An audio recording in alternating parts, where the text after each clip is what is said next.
제10호 태풍 하이선이 7일 오후 9시께 북한 함흥 부근 육상에서 소멸했습니다. 8일 기상청에 따르면 하이선을 포함해 올해 우리나라에 영향을 준 여름 태풍은 3개, 가을 태풍은 1개로 집계됐는데요. 지난 7월 역대 처음으로 우리나라에 영향을 준 태풍이 전무했던 것이 무색하게 한 달여 사이에 4개의 태풍이 한반도 주변 혹은 우리나라를 지나갔습니다.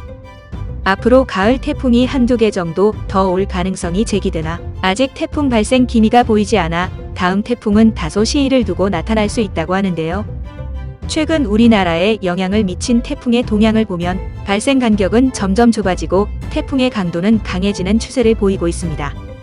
하지만 제11호 태풍은 다소 시일을 두고 나타날 가능성이 높은 만큼 일각에서는 10월 중 발생 가능성을 제기하고 있습니다. 기상청 관계자는 수치예보 모델을 보면 아직 새로운 태풍이 발생할 징조가 없어 언제 다음 태풍이 나올지 말하기는 시기상조라고 말했는데요. 이 관계자는 다만 오는 11월까지 우리나라에 영향을 주는 태풍은 나올 수 있다고 덧붙였습니다. 제11호 태풍이 발생한다면 명칭은 노을이 됩니다. 노을은 북한이 제출한 이름입니다. 한편 앞서 기상청은 지난달 21일 가을철 날씨 전망에서 올해 가을 태풍 한두 개가 우리나라에 영향을 줄 것으로 예측했습니다. 하이선을 제외하면 1개 정도는 또 발생할 수 있다고 본 셈인데요. 지난해는 기상 관측 이래 1959년과 함께 가장 많은 7개의 태풍이 우리나라에 영향을 줬으며 이 중 3개는 가을철에 발생했습니다.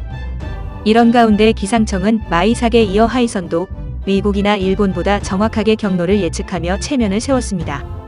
마이삭의 경우 기상청은 경남 남해안의 상륙계 동쪽 지방을 거쳐 같은 날 아침 동해 중부 해상으로 빠져나갈 것으로 예보했는데요.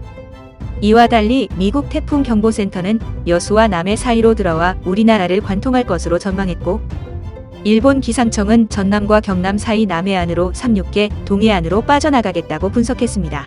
두 기관 모두 상륙 지점을 기상청보다 서쪽으로 본 것입니다.